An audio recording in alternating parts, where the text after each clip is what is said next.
அனைவருக்கும் வணக்கம். நம்ம இந்த வீடியோவில் அண்மையில் வெளிவந்த சூர்யாவின் தமிழ் திரைப்படமான கருப்பு படத்தை பற்றி பார்ப்போம். அந்த கருப்பு படத்தில் சில சர்ச்சைகள் எழுந்திருக்குது. குறிப்பாக வழக்கறிஞர்கள், நீதிமன்ற நடுவர் மற்றும் காவல்துறை இந்த 3 பேரையும் சித்தரிக்கப்பட்டு அல்லது அவங்க சம்மந்தமான காட்சிகளை அவங்களுக்கு எதிராக காட்டப்பட்டதாக ஒரு சர்ச்சை போயிட்டுருக்கு. குறிப்பாக தமிழகத்தில் சில வழக்கறிஞர்கள் வக்கீல் நோட்டீஸ் அமைச்சிருக்காங்க. அந்த சினிமா கம்பெனிஸான அந்த 2 ப்ரொடியூசர்ஸ்க்கு, டைரக்டர் ஆர்ஜே பாலாஜி மற்றும் சூர்யா அவர்களுக்கெல்லாம் லீகல் நோட்டீஸ் அமைச்சா நம்ம பேப்பரில் பார்த்துருக்கோம். அதை பற்றி இந்த படத்தினுடைய வெளியிட்ட அந்த சர்ச்சையை பற்றி நம்ம பார்க்கலாம். கருப்பு திரைப்படம் நீதித்துறையை அவமதித்ததா, இதான் டாப்பிக்கு. இந்த படத்தில் சூர்யா தான் ஹீரோ, டைரக்டர் ஆர்ஜே பாலாஜி.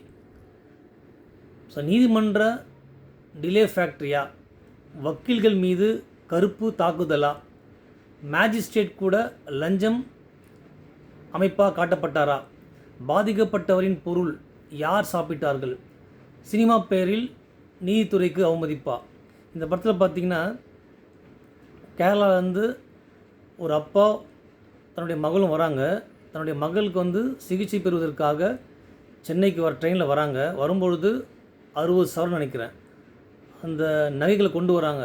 ஏன் அந்த ஊர்லேயே பணமாக மாற்றி கொண்டு வரல அப்படின்னா, அவங்களோட சிகிச்சைக்கு சென்னையில் மருத்துவத்தில் அந்த ஹாஸ்பிட்டலில் எவ்வளோ சார்ஜ் பண்ணுவாங்கன்னு தெரியாததுனால 60 சவரன் கொண்டு வராங்க.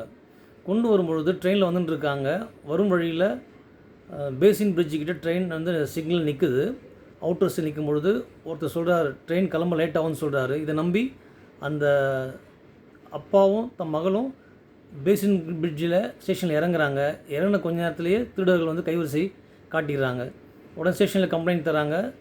பிறகு அது 60 சவரன் 45 சவரன் மட்டும் சீஸ் பண்ணதாக போலீஸ் தரப்பு சொல்லுது. உடனே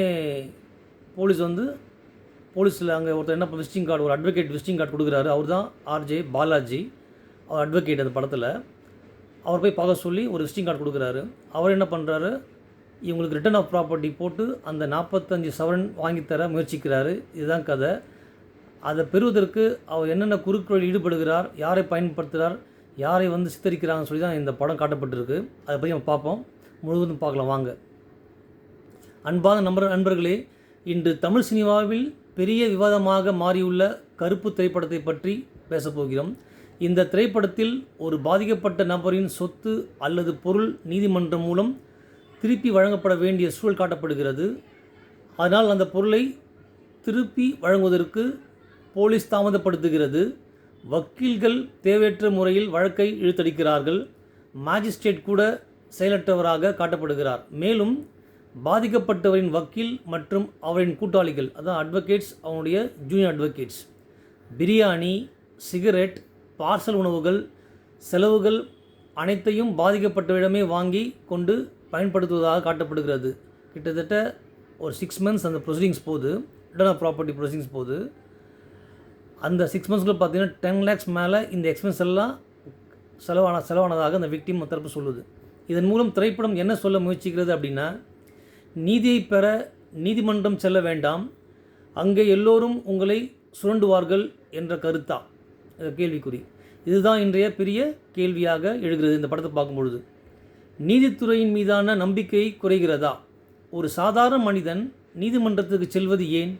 நீதிக்காக. ஆனால் இந்த திரைப்படத்தில் போலீஸ் நேர்மையற்றவர், வக்கீல் பணம் சுரண்டு நபர், நீதிமன்றம் கால தாழ்த்தும் அமைப்பு என்று காட்டப்பட்டால் பொதுமக்கள் மனதில் கோர்ட்டுக்கு போனால் நீதியே கிடைக்காது என்ற எண்ணம் உருவாகுமா? அதுதான் மிகப்பெரிய ஆபத்து. ஸோ வக்கீல் தொழிலை அவமதிக்கிறதா இந்த திரைப்படம்?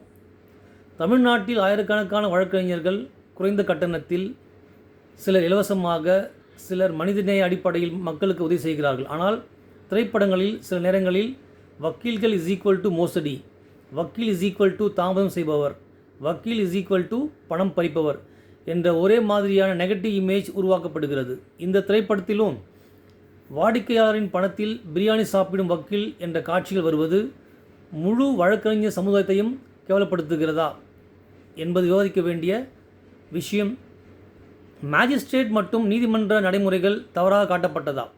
ஒரு பொருள் மீட்பு மனு அல்லது ப்ராப்பர்ட்டி ரிட்டர்ன் பெட்டிஷன் என்பது சட்டப்படி FIR, seizure mahazar, case status, ownership verification, objection hearing போன்ற பல சட்ட நடைமுறைகளுக்கு பிறகே வழங்கப்படும். ஆனால் இந்த திரைப்படத்தில் மேஜிஸ்ட்ரேட் வேண்டுமென்றே தாமதப்படுத்துகிறார் என்று காட்டப்பட்டால் அது நீதிமன்ற நடைமுறையை தவறாக புரிய வைக்கிறதா, நீதிபதிகள் மீதான மரியாதை குறைக்கிறதா என்று முக்கியமான கேள்வி எழுகிறது. சினிமாவுக்கு சுதந்திரம் இருக்கிறது, ஆனால் அதே நேரத்தில் எல்லை இருக்க வேண்டாமா?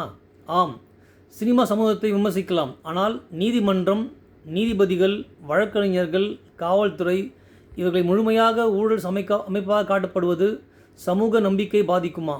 ஒரு திரைப்படம் பார்த்த பிறகு கேஸ் போட்டால் வாழ்க்கை நாசம் என்று மக்கள் நினைத்தால் அது சமூகத்திற்கு நல்லதா? முடிவாக நம்ம என்ன சொல்ல வரோம் அப்படின்னா, சினிமா விமர்சிக்கலாம், ஆனால் நீதித்துறையின் மீது பொதுமக்களின் நம்பிக்கையை உடைக்கும் அளவுக்கு செல்லக்கூடாது.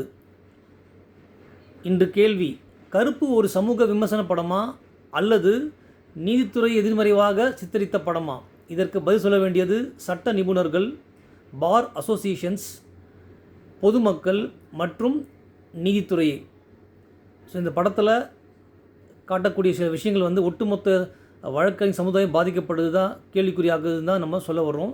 ஸோ எல்லா துறையிலும் சில கருப்பாடுகள் இருக்கும், இல்லைன்னு சொல்லலை. ஆனால் குறிப்பாக இந்த துறையை வெகுவாக விமர்சனம் செய்திருக்காங்க. அதுவும் ஒரு அட்வொகேட் போலீஸ் மூலிமா அந்த ரிட்டர்ன் ஆஃப் ப்ராப்பர்ட்டிக்கு உண்டான அந்த ரிப்போர்ட்டை டிலே பண்ண சொல்லி அந்த போலீஸ்கிட்ட பேசுகிறாரு. போலீஸும் ரிப்போர்ட்ஸ் டிலேவாக கொடுக்குறாங்க. அதே மாதிரி அந்த அட்வொகேட் என்ன பண்ணுறாரு, மேஜிஸ்ட்ரேட்டையும் கரெக்ட் பண்ணுறாரு. ஸோ இந்த மாதிரி பல விஷயங்கள் செய்கிறதுனால தவறாக வழக்கறிஞர் சமுதாயம் சித்தரிக்கப்பட்டுள்ளது என்பதை நம்ம இந்த முடிவு சொல்ல வரோம். இது நியாயமா என்பது பல வழக்கறிஞர்கள் இப்போது ஒவ்வொரு நீதிமன்றங்களும் சரி, சில காவல் நிலையத்திலும் சரி புகார் தர தயாராக காத்துட்டுருக்காங்க. நேற்று கூட மாலை விமர்சனம் படிச்சிருக்கோம்.